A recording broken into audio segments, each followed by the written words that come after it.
ក្រមព្រហ្មទណ្ឌនៃព្រះរាជាណាចក្រកម្ពុជា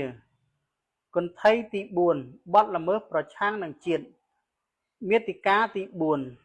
4ការប៉ះពាល់ដល់ទំនុកចិត្តសាធារណៈជំពូកទី2ការក្លែងឯកសាររបស់អាជ្ញាធរសាធារណៈផ្នែកទី2ការក្លែងបន្លំសញ្ញាសម្គាល់របស់អាជ្ញាធរមាត្រា661បទក្លែងត្រាផ្លូវការរបស់ព្រះរាជាណាចក្រកម្ពុជាការក្លែងបន្លំត្រាផ្លូវការរបស់ព្រះរាជា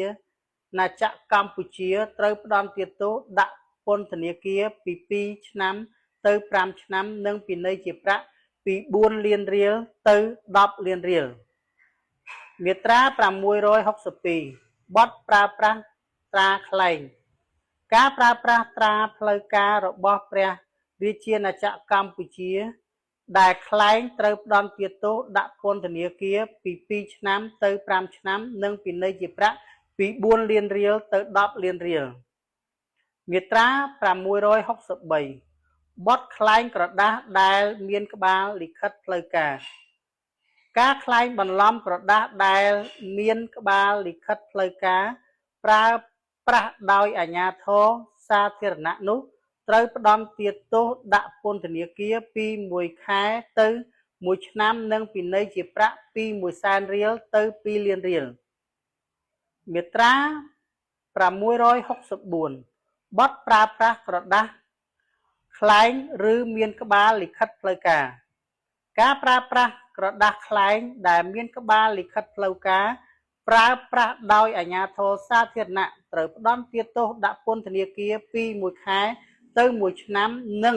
ពិន័យជាប្រាក់ពី100,000រៀលទៅ2លានរៀលមាត្រា665បទផលិតជាអាតក្រដាស់ពុម្ពដែលបង្កើតឲ្យមានការភ័ន្តច្រឡំការធ្វើការលក់ការចែកចាយឬការប្រើប្រាស់ក្រដាស់ពុម្ពជាមួយនឹងក្រដាស់ដែលមានក្បាលលិខិតផ្លូវការប្រើប្រាស់ដោយអាជ្ញាធរសាធារណៈដែលមានភាពប្រហាក់ប្រហែលគ្នាដែលអាចបង្កើតឲ្យមានការភ័ន្តច្រឡំនៅក្នុងស្មារតីរបស់សាធារណជនត្រូវផ្តន្ទាទោសដាក់ពន្ធនាគារពី1ខែទៅ1ឆ្នាំនិងពិន័យជាប្រាក់ពី100,000រៀលទៅ2លានរៀលមាត្រា666ការប៉ុនប៉ងការប៉ុនប៉ងប្រព្រឹត្តបទមជ្ឈិមដែលមានចែងក្នុងផ្នែកនេះត្រូវផ្តន្ទាទោសដូចគ្នានឹងបទមជ្ឈិមខាងលើដែរមាត្រា667ទោសបន្ថែមប្រភេទនិងរយៈពេលចំពោះបទល្មើសដែលមានចែងក្នុងផ្នែកនេះទោសបន្ថែមដូចតទៅនេះអាចត្រូវបានប្រកាស 1. ការដកសិទ្ធិខ្លះជាពលរដ្ឋជាស្ថាពរ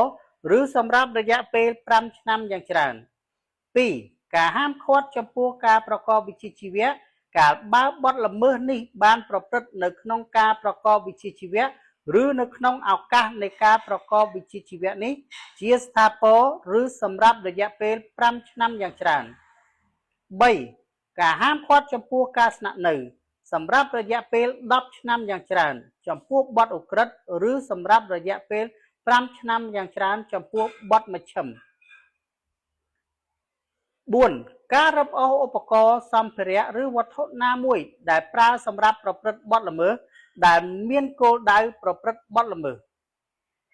5. ការរឹបអូសវត្ថុឬមូលនិធិដែលជាកម្មវត្ថុនៃបទល្មើស 6. ការរឹបអូសផលទុនឬទ្រព្យសម្បត្តិដែលជាផលកើតចេញពីបទល្មើស 7. ការរឹបអូសយានជំនិះរបស់ទណ្ឌិតមួយគ្រឿងឬច្រើនគ្រឿង 8. ការហាមឃាត់ចំពោះការកាន់កាប់ឬការយកតាមខ្លួននៅអាវុធគ្រឿងផ្ទុះនិងគ្រាប់រំសេវគ្រប់ប្រភេទជាស្ថាពរឬសម្រាប់រយៈពេល5ឆ្នាំយ៉ាងច្រើន 9. ការបិទផ្សាយសេចក្តីសម្រេចផ្តន្ទាទោសសម្រាប់រយៈពេល2ខែយ៉ាងច្រើន 10. ការផ្សាយសេចក្តីសម្រេចផ្តន្ទាទោសនៅក្នុងសារព័ត៌មាន 11. ការផ្សាយសេចក្តីសម្រេចផ្តន្ទាទោសតាមគ្រប់មធ្យោបាយទូរគមនាគមន៍សោតទស្សន៍សម្រាប់រយៈពេល8ថ្ងៃយ៉ាងច្រើន